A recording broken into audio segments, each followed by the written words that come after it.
மதிமுகம் செய்திகள். இன்றைய முக்கிய நிகழ்வுகளை பார்ப்பதற்கு முன்பாக தலைப்பு செய்திகளை பார்க்கலாம். டிஜிட்டல் குற்றங்களை தடுக்க நடவடிக்கை மேற்கொள்ளப்படும், முதலமைச்சர் மு.க.ஸ்டாலின் உறுதி. சோழம்பட்டில் மணிமுக்தா ஆற்றில் தடுப்பணை கட்டப்படும், அமைச்சர் துரைமுருகன் உறுதி. திருக்கோவில்களில் பயன்படாத நகைகளை புனரமைக்கப்படும், அமைச்சர் சேகர் பாபு அறிவிப்பு. சென்னையில் குடிநீர் தட்டுப்பாடு ஏற்படாது, அமைச்சர் கே.என். நேரு உறுதி. நாகை மீனவர்கள் இலங்கை கடற்படையினரால் கைது, காங்கேசன் துறை முகாமில் அடைப்பு. ஆன்லைன் மூலம் நடைபெறும் குற்றங்களை தடுக்க புதிய தொழில்நுட்பம் வடிவமைக்கப்படும் என முதலமைச்சர் மு.க.ஸ்டாலின் தெரிவித்துள்ளார். சென்னை நந்தம்பாக்கத்தில் தகவல் தொழில்நுட்பவியல் மற்றும் டிஜிட்டல் சேவைகள் துறை சார்பில் 2 நாட்கள் நடைபெறும் இமேஜின் டிஎன் தகவல் தொழில்நுட்ப உச்சி மாநாட்டை முதலமைச்சர் மு.க.ஸ்டாலின் தொடங்கி வைத்தார். அதன் பின்னர் நிகழ்ச்சியில் பேசிய அவர், AI தொழில்நுட்பத்தால் வேலை வாய்ப்புகள் பெருகும் என்றும் வணிகத்தையும் தொழில்நுட்பத்தையும் ஊக்குவிப்பதில் தமிழ்நாடு முன்னோடியாக உள்ளதாக பெருமிதம் தெரிவித்தார். மின் வாகன உற்பத்தி வளரும் தொழில்நுட்பங்களை மாற்றங்களை ஏற்படுத்தும் முன்னெடுப்புகளை மேற்கொண்டு வருவதாகவும் இன்னும் கூடுதல் வளர்ச்சியை நோக்கி தமிழ்நாடு செல்ல வேண்டும் என்றும் தெரிவித்தார். மேலும் டிஜிட்டல் மூலம் நடைபெறும் குற்றங்களை தடுப்பதற்கான நடவடிக்கைகள் மேற்கொண்டு வருவதாகவும் அதற்கேற்ற தொழில்நுட்பம் வடிவமைக்கப்படும் என்றும் உறுதியளித்துள்ளார். சோழம்பட்டில் மணிமுக்தா ஆற்றில் தடுப்பணை கட்டப்படும் என நீர்வளத்துறை அமைச்சர் துரைமுருகன் உறுதியளித்துள்ளார். 4ஆம் நாள் கூட்டத்தொடர் தொடங்கிய நிலையில் UGCயின் புதிய விதிகளுக்கு எதிராக சட்டப்பேரவையில் முதலமைச்சர் மு.க.ஸ்டாலின் தனி தீர்மானம் கொண்டு வரவுள்ளார்.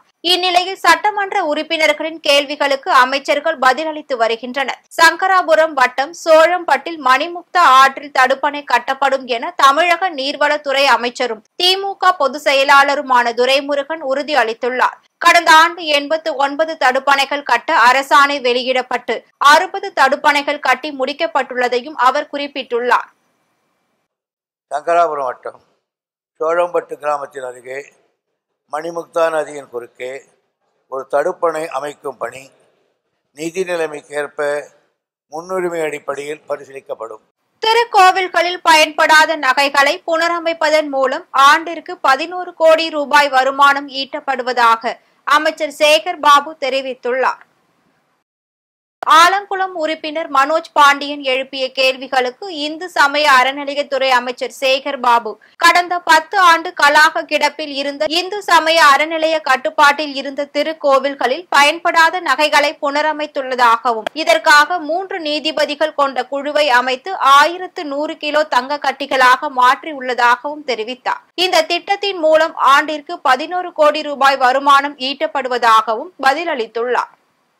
மகாளியம்மன் கோயிலில் ஏற்கனவே மடப்பள்ளியும் அதேபோல் சிலைகள் பாதுகாப்பறையும் ஏற்கனவே கட்டி முடிக்கப்பட்டிருக்கின்றது. நீங்கள் கேட்ட அந்த திருமுனீஸ்வரர் கோயில் என்பது 1942ஆம் ஆண்டு குடமுழுக்கு நடத்தப்பட்டிருக்கின்றது. தற்போது அது வல்லுநர் குழு தொழில்நுட்ப குழு அனுமதி பெற்று சுமார் 40 லட்சம் ரூபாய் செலவிலே திருப்பணிகள் மேற்கொள்ளப்பட இருக்கின்றது என்பதை தெரிவித்துக் கொள்வதோடு, நீங்கள் கேட்ட வெங்கடாஜலபதி திருக்கோயில் என்பது 1000 ஆண்டுகளுக்கு மேற்பட்ட திருக்கோயில். திருக்கோயிலுக்கு அரசு ஒதுக்குகின்ற 2023-24ஆம் ஆண்டுக்கான 8 கோடி ரூபாய் நிதியிலிருந்து சுமார் 4 கோடி 27 லட்சம் ரூபாய் செலவில் 8 திருப்பணிகள் மேற்கொள்ள உத்தரவு பெறப்பட்டிருக்கின்றது. இந்த மாத இறுதியில் குடமுழுக்குண்டான பாலாலயம் திருப்பணிகள் ஆரம்பிக்கப்படும் என்பதை மாண்புமிகு பேரவைத் தலைவர் வாயிலாக உறுப்பினருக்கு தெரிவித்துக் கொள்கிறேன். வடசென்னையில் 946 கோடி ரூபாய் மதிப்பீட்டில் வடசென்னை வளர்ச்சி திட்ட பணிகள் தொடங்கப்பட்டுள்ளதாக அமைச்சர் கே.என். நேரு தெரிவித்துள்ளார். தமிழகத்தில் 4ஆம் நாள் கூட்டத்தொடர் தொடங்கி நடைபெற்று வருகிறது. இதில் பங்கேற்ற சட்டமன்ற உறுப்பினர்கள் கேள்விக்கு பதிலளித்த நகர்ப்புற வளர்ச்சித்துறை அமைச்சர் கே.என். நேரு, கழிவுநீர் பிரச்சினைகளுக்கு தீர்வு காண்பதற்காக 946 கோடி ரூபாய் மதிப்பீட்டில் வடசென்னை வளர்ச்சி திட்டத்தின் கீழ் பணிகள் நடைபெற்று வருவதாகவும் 11 குழாய்கள் அகற்றப்பட்டுள்ளதாகவும் அம்பத்தூர் மாதானங்குப்பத்தில் பாதாள சாக்கடை அமைக்க திட்ட அறிக்கை தயார் நிலையில் இருப்பதால் நிதிநிலைக்கு ஏற்ப டெண்டர் கோரப்பட்டு பணிகள் துவங்கப்பட உள்ளதாகவும் தெரிவித்தார். மேலும் சென்னையில் 15,560 TMC குடிநீர் இருப்பு உள்ளதால் இந்த ஆண்டு குடிநீர் தட்டுப்பாடு ஏற்படாது என்றும் அவர் உறுதியளித்துள்ளார். தண்டையார்பேட்டை B கழிவுநீர் அகற்றும் நிலையத்திலிருந்து தண்டையார்பேட்டை F கழிவுநீர் அகற்றும் நிலையத்திற்கு செல்லும் 500 மில்லிமீட்டர் விட்டமுடைய பழுதடைந்த பழைய வார்விரும்ப உந்து குழாயை 750 மில்லிமீட்டர் விட்டமுடைய வார்விரும்ப உந்து குழாயாக 3600 மீட்டர் நீளத்தில் மாற்றுவதற்கு 22.34 கோடி திட்ட மதிப்பீட்டில் பணிகள் மேற்கொள்ளப்பட்டு தற்போது பணிகள் நடைபெற்று வருகிறது.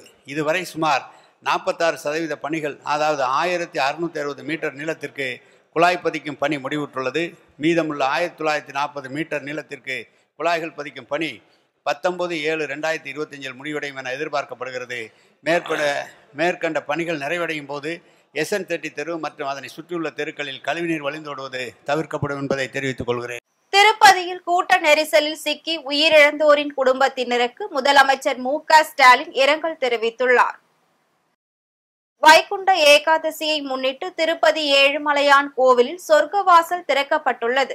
இந்நிலையில் பல்லாயிரக்கணக்கான பக்தர்கள் சுவாமி தரிசனம் செய்வதற்காக சென்றபோது கூட்ட நெரிசலில் சிக்கி பலர் மயக்கமடைந்துள்ளனர். இதில் சேலத்தை சேர்ந்த மல்லிகா என்ற பெண் உட்பட 6 பேர் உயிரிழந்துள்ளனர். இதனை அடுத்து உயிரிழந்தோர் குடும்பத்தினருக்கு தமிழக முதலமைச்சர் மு.க. ஸ்டாலின் இரங்கல் தெரிவித்துள்ளார். இது தொடர்பாக அவர் வெளியிட்டுள்ள இரங்கல் செய்தியில், இந்த துரதிருஷ்டவசமான சம்பவத்தில் உயிரிழந்தோர் குடும்பத்தினருக்கு தனது ஆழ்ந்த இரங்கலை தெரிவித்துக் கொள்கிறேன் என்றும் காயம் அடைந்தவர்கள் விரைவில் குணமடைய விழைகிறேன் எனவும் குறிப்பிட்டுள்ளார். நாகை மீனவர்கள் 10 பேரை இலங்கை கடற்படையினர் கைது செய்துள்ளனர். நாகையில் இருந்து மீன்பிடிக்க சென்ற 10 மீனவர்களை எல்லை தாண்டி மீன்பிடித்ததாக கூறி இலங்கை கடற்படையினர் கைது செய்துள்ளனர். மேலும் அவர்களிடம் இருந்து ஒரு விசைப்படகு பறிமுதல் செய்யப்பட்டுள்ளது. காரை நகரில் கைது செய்யப்பட்ட மீனவர்களை இலங்கை கடற்படை காங்கேசன் துறை முகாமிற்கு அழைத்து சென்றுள்ளனர். சபரிமலையில் மகரவிளக்கு பூஜையை ஒட்டி பக்தர்களின் கூட்டம் அதிகரிப்பதால் கடும் கட்டுப்பாடுகள் விதிக்கப்பட்டுள்ளது. கேரளாவில் உள்ள சபரிமலை ஐயப்பன் கோவிலில் மகரவிளக்கு பூஜைக்காக கடந்த டிசம்பர் 30ஆம் தேதி கோவில் நடை திறக்கப்பட்டு பக்தர்கள் சுவாமி தரிசனம் செய்ய அனுமதி வழங்கப்பட்டு வருகிறது. நாளொன்றுக்கு லட்சக்கணக்கான பக்தர்கள் சுவாமி தரிசனம் செய்து வருகின்றனர். இந்நிலையில் சபரிமலையில் பக்தர்களின் கூட்டத்தை கட்டுப்படுத்த ஸ்பாட் புக்கிங் மூலம் 5000 பேரும், ஆன்லைன் மூலம் தரிசன முன்பதிவு எண்ணிக்கை 50000 ஆகவும் குறைக்க தேவசம் போர்டு சில கட்டுப்பாடுகளை விதித்துள்ளது. மேலும் ஜனவரி 13ஆம் தேதி ஆன்லைன் முன்பதிவு 50000 ஆகவும், 14ஆம் தேதி மகரவிளக்கு பூஜை அன்று 40000 பேரும், மகரவிளக்குக்கு மறுநாள் 60000 பக்தர்கள் என சுவாமி தரிசனம் செய்ய அனுமதிக்கப்படுவார்கள் என்று தேவசம் போர்டு அறிவித்துள்ளது. சென்னை கோவிலம்பாக்கத்தில் மின்சாரம் தாக்கி பள்ளி மாணவன் உயிரிழந்துள்ளார். சென்னை அடுத்த கோவிலம்பாக்கம் பகுதியை சேர்ந்த சபாபதி மகன் ஹரிஹரன் 11ஆம் வகுப்பு படித்து வந்துள்ளார். இந்நிலையில் தந்தையின் தண்ணீர் லாரியை எடுத்துக்கொண்டு குமரன் நகர் செம்மஞ்சேரி பகுதியில் தண்ணீர் விநியோகம் செய்ய சென்றுள்ளார். அப்போது மேலே சென்ற உயர் மின்கம்பி உரசியதில் மின்சாரம் பாய்ந்து சம்பவ இடத்திலேயே உயிரிழந்துள்ளார். தகவல் அறிந்து வந்த காவல்துறையினர் இந்த சம்பவம் குறித்து வழக்கு பதிவு செய்து விசாரணை மேற்கொண்டு வருகின்றனர். கோவில்பட்டியில் ரேஷன் அரிசி கடத்தி சென்ற 3 பேரை காவல்துறையினர் கைது செய்துள்ளனர். தூத்துக்குடி மாவட்டம் கோவில்பட்டி அருகே உள்ள ஐயனேரி பகுதியில் ரேஷன் அரிசி கடத்தப்படுவதாக காவல்துறையினருக்கு ரகசிய தகவல் கிடைத்துள்ளது. அதன் பேரில் காவல்துறையினர் வாகன தணிக்கையில் ஈடுபட்ட போது 50 கிலோ எடை கொண்ட 48 ரேஷன் அரிசி மூட்டைகளை கைப்பற்றியுள்ளனர். இதனை அடுத்து கடத்தலில் ஈடுபட்ட ராபர்ட், சங்கிலி பாண்டி மற்றும் முருகன் ஆகிய 3 பேரை காவல்துறையினர் கைது செய்து கடத்தல் தடுப்பு பிரிவு போலீசாரிடம் ஒப்படைத்துள்ளனர். ராணிப்பேட்டை அருகே மருவத்தூர் சென்று வந்த பேருந்து மீது லாரி மோதி விபத்துக்குள்ளானது. கர்நாடக மாநிலத்தை சேர்ந்த 50க்கும் மேற்பட்டோர் மேல்மருவத்தூர் ஆதிபராசக்தி கோவிலில் சுவாமி தரிசனம் செய்து திரும்பியுள்ளனர். அப்போது ராணிப்பேட்டை மாவட்டம் சிப்காட் பகுதி அருகே சென்னை பெங்களூர் தேசிய நெடுஞ்சாலையில் ஈச்சர் லாரி மீது நேருக்கு நேர் மோதி விபத்துக்குள்ளானது. இந்த விபத்தில் 4 பேர் சம்பவ இடத்திலேயே உயிரிழந்துள்ளனர். மேலும் பேருந்தில் பயணித்த 30க்கும் மேற்பட்டோர் படுகாயமடைந்த நிலையில் வாலாஜாபேட்டை அரசு தலைமை மருத்துவமனையில் சிகிச்சைக்காக சேர்க்கப்பட்டுள்ளனர். இந்த சம்பவம் குறித்து தகவல் அறிந்து வந்த ராணிப்பேட்டை காவல் கண்காணிப்பாளர் விவேகானந்தர் சுக்லா வழக்கு பதிவு செய்து விசாரணை மேற்கொண்டு வருகின்றனர். இந்த விபத்தில் சிக்கிய வாகனங்களை கிரேன் மூலம் மீட்கும் பணியில் தீயணைப்பு துறையினர் ஈடுபட்டு வருகின்றனர். ஆற்காடு அருகே மது போதையில் வாலிபரை கொலை செய்த 4 பேரை காவல்துறையினர் கைது செய்து சிறையில் அடைத்தனர்.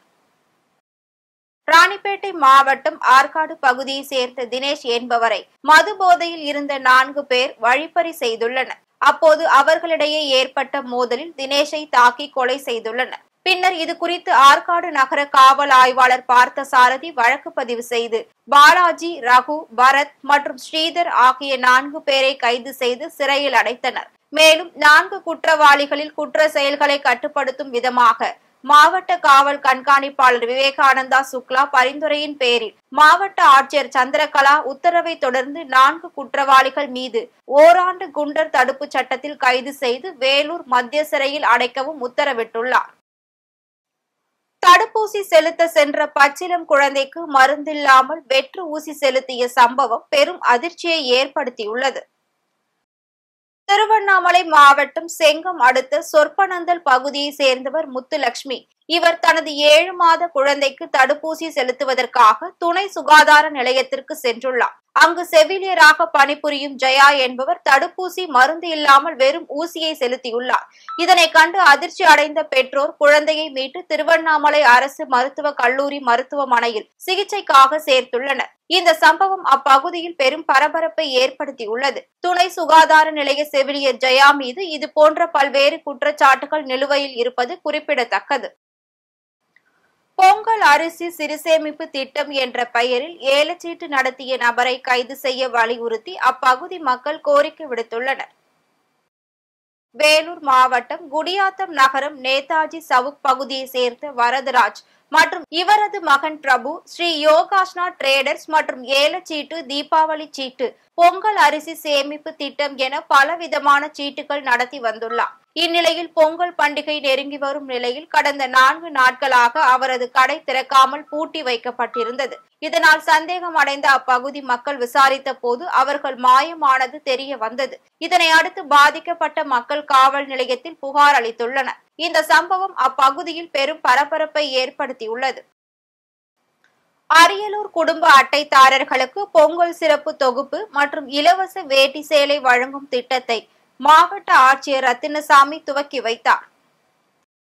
பொங்கல் பண்டிகையை சிறப்பாக கொண்டாடும் வகையில் அரிசி குடும்ப அட்டைதாரர்கள் மற்றும் இலங்கை தமிழர் மறுவாழ்வு முகாம்களில் வசிக்கும் குடும்பங்களுக்கு தலா 1 கிலோ பச்சரிசி, 1 கிலோ சர்க்கரை, 1 கரும்பு உள்ளிட்ட பொங்கல் பரிசு தொகுப்பு மற்றும் இலவச வேட்டி சேலை வழங்கப்படும் என தமிழக அரசு அறிவித்திருந்தது. அதன்படி அரியலூர் மாவட்டம் வாரணாசியில் பொது விநியோக திட்டம் நியாய விலை கடையில் 2,48,766 குடும்ப அட்டைதாரர்களுக்கு மாவட்ட ஆட்சியர் ரத்தினசாமி பொங்கல் சிறப்பு தொகுப்பை வழங்கினார். தமிழக அரசால் தடை செய்யப்பட்ட போதைப் பொருட்களை விற்பனை செய்த 2 பேரை காவல்துறையினர் கைது செய்து சிறையில் அடைத்துள்ளனர். சென்னை திருவான்மையூரில் தமிழக அரசால் தடை செய்யப்பட்ட குட்கா, புகையிலை பொருட்கள் விற்பனை செய்து வருவதாக சட்டம் ஒழுங்கு ஆய்வாளர் முகமது புகாரிக்கு தகவல் கிடைத்துள்ளது. அதன் பேரில் முகமது புகாரி தலைமையிலான தனிப்படை காவலர்கள் சோதனை மேற்கொண்ட போது 700 கிலோ போதைப் பொருட்களை கைப்பற்றியுள்ளனர். இதனை அடுத்து விற்பனையில் ஈடுபட்ட மாதவரம் பகுதியை சேர்ந்த பாட்ஷா மற்றும் கொடுங்கையூர் பகுதியை சேர்ந்த பிரகாஷ் ஆகிய 2 மீதும் வழக்கு பதிவு செய்து நீதிமன்றத்தில் ஆஜர்படுத்தி சிறையில் அடைத்தனர். இன்றைய தங்கம், வெள்ளி விலை வழங்குவோர் Attica gold company.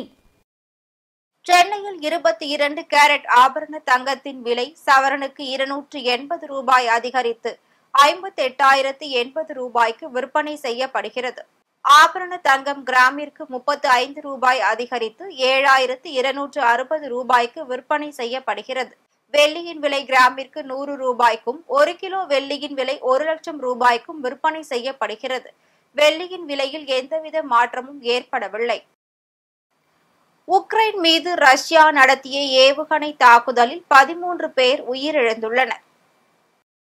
Ukraine, Russia இடையே கடந்த 3 ஆண்டுகளுக்கும் மேலாக போர் நடைபெற்று வருகிறது.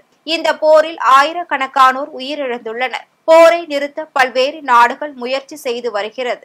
இந்நிலையில் உக்ரைனின் ஐபோர்ஜியா மாகாணத்தில் ரஷ்யா நேற்று இரவு ஏவுகணை தாக்குதல் நடத்தியுள்ளது. இந்த ஏவுகணை தாக்குதலில் 13 பேர் பரிதாபமாக உயிரிழந்துள்ளனர். மேலும் 30 பேர் படுகாயமடைந்துள்ளனர். மீண்டும் தலைப்புச் செய்திகள். டிஜிட்டல் குற்றங்களை தடுக்க நடவடிக்கை மேற்கொள்ளப்படும், முதலமைச்சர் மு.க. ஸ்டாலின் உறுதி. சோழம்பட்டில் மணிமுக மீட்கப்படும் அமைச்சர் துரைமுருகன் உறுதி. திருக்கோவில்களில் பயன்படாத நகைகளை புனரமைக்கப்படும் அமைச்சர் சேகர் பாபு அறிவிப்பு. சென்னையில் குடிநீர் தட்டுப்பாடு ஏற்படாது அமைச்சர் KN நேரு உறுதி. நாகை மீனவர்கள் இலங்கை கடற்படையினரால் கைது, காங்கேசன்துறை முகாமில் அடைப்பு. இத்துடன் செய்திகள் நிறைவடைந்தன. மீண்டும் செய்திகள் இரவு 8 மணிக்கு. மேலும் செய்திகளை தெரிந்து கொள்ள மதிமுகம் பிரைம் யூடியூப் தளத்தில் இணைந்திருங்கள்.